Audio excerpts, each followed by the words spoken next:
نمازی ہے کہ نہیں، دیندار ہے کہ نہیں۔ میرے دوستو یہ دنیا کچھ نہیں ہے، دنیا فانی ہے، چند دن کی یہ دنیا ہے، یہ شان و شوکت سب دنیا میں رہ جائے گا۔ خالی ہاتھ آئے ہیں، خالی ہاتھ جانا ہے۔ تو میرے دوستو وقت بہت ہو گیا، انشاءاللہ پھر کبھی موقع ملا تو اسی متعلق میں بات کروں گا۔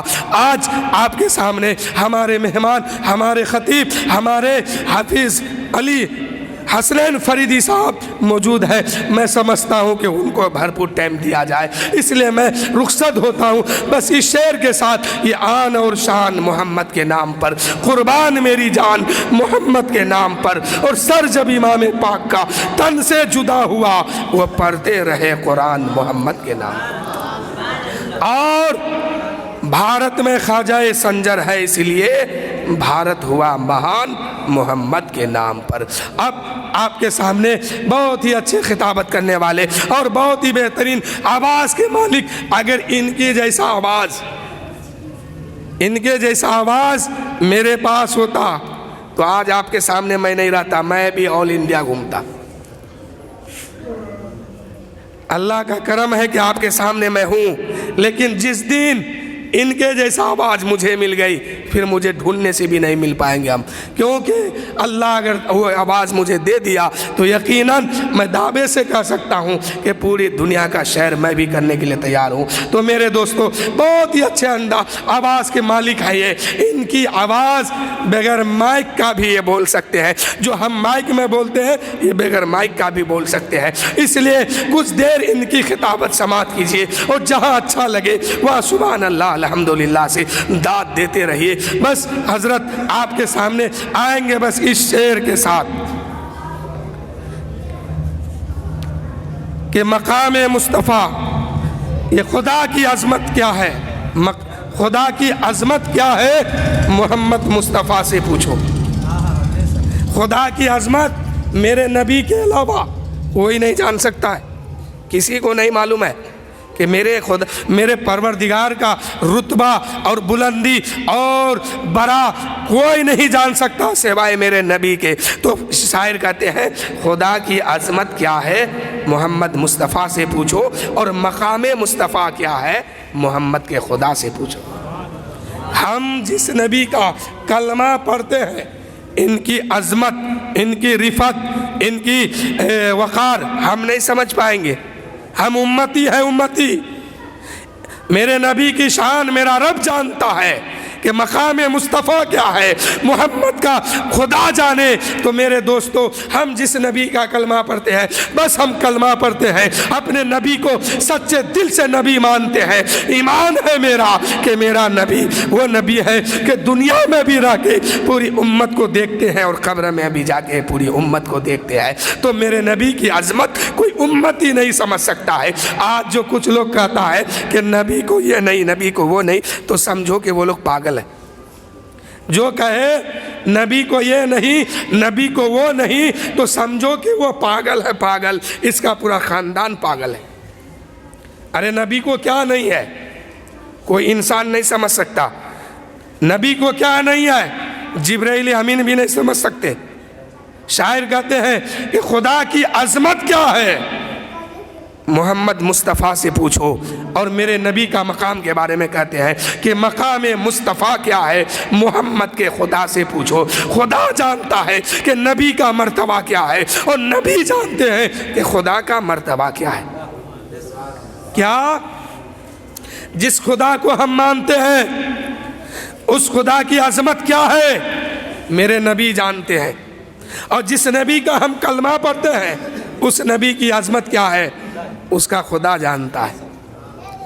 تو خدا کی عظمت نبی جانتے ہیں اور نبی کی عظمت خدا جانتا ہے۔ شاعر کہتے ہیں خدا کی عظمت کیا ہے محمد مصطفیٰ جانے، اور مقام مصطفیٰ کیا ہے محمد کا خدا جانے۔ اور ہم کو یہاں سے ایک صدا لگانی ہے، اس لیے کہ جن کی بارگاہ میں اور جن کے نام پہ ہم مجلس سجائے ہیں، ایک شعر میں بڑے پیر کے نام پہ دے رہا ہوں، آپ سنبھالیے اس کو کہ ہم کو ایک صدا لگانی ہے۔ میں نے صدا کر دی ہے، میرا کام تھا صدا کرنا، وہ کیا دیں گے میں کیا لوں گا، سخی جانے یا گدا جانے۔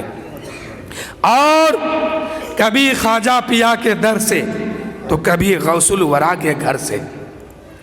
ہم کو جو فیض ملا ہے، آپ کو جو مل رہا ہے، تو کبھی خواجہ سنجر کے در سے تو کبھی غوث پاک کے گھر سے۔ شاعر کہتے ہیں کہ کبھی خواجہ پیا کے در سے تو کبھی غوث الورا کے گھر سے، ہو ہی جائے گا کام اپنا کبھی ادھر سے کبھی ادھر سے، ہو ہی جائے گا کبھی کام اپنا کبھی ادھر سے کبھی ادھر سے۔ اور ایک شعر سنیے کہ کام تو اتنا کر گزرنا، کام تو اتنا کر گزرنا، نبی کا وفادار ہو کے مرنا۔ آج جو جنازہ کی نماز آپ لوگ یا ہم لوگ پڑھنے جاتے ہیں تو کیا سوچتے ہیں؟ یار ہم کس کی جنازہ پڑھتے ہیں؟ یہ تو دنیا میں سب کو گالی دیتا تھا، یہ تو دنیا میں ناچا کرتا تھا، آج اس کے لیے ہم دعا کرنے کے لیے آئے۔ ہوتا کہ نہیں؟ جنازہ سامنے رکھ دیتے ہیں اور نیت کی کہ میں چار تکبیروں کے ساتھ اللہ اکبر کہہ کے ہاتھ باندھتے ہیں نا، اور دل میں خیال آیا کہ یار جس کی جنازہ ہے وہ تو خود دنیا میں ناچتا تھا، خود دنیا میں گانا گاتا تھا، خود دنیا میں چوری کرتا تھا، ڈاکہ ڈالتا تھا، لوگوں کی عزت کو نہیں سمجھتا تھا، لوگوں کے سامنے بڑی بڑی بےہودگی بات کرتا تھا، اس کے لیے ہم دعا کرتے ہیں۔ تو میرے دوستو، مرو تو ایسے مرو کہ جنازہ سامنے ہو، لوگ پیچھے ہو، اور دل سے یہی کہے اے مولا آج جس کے لیے ہم کھڑے ہیں اور جس کے لیے دعا کرتے ہیں، مولا یہ نیک انسان تھا، بڑا اچھا انسان تھا، اس کا سلوک اچھا تھا اور سماج میں ان کی عزت بہت تھی، مولا اس کی خطا کو معاف فرما دے، ان کی گناہ کو معاف فرما دے، اے پروردگار ہم اس کے لیے دعا کر رہے ہیں، مولا اس کی خطا کو معاف فرما۔ شاعر کہتے ہیں کہ کام تو اتنا کر گزرنا، نبی کا وفادار ہو کے مرنا۔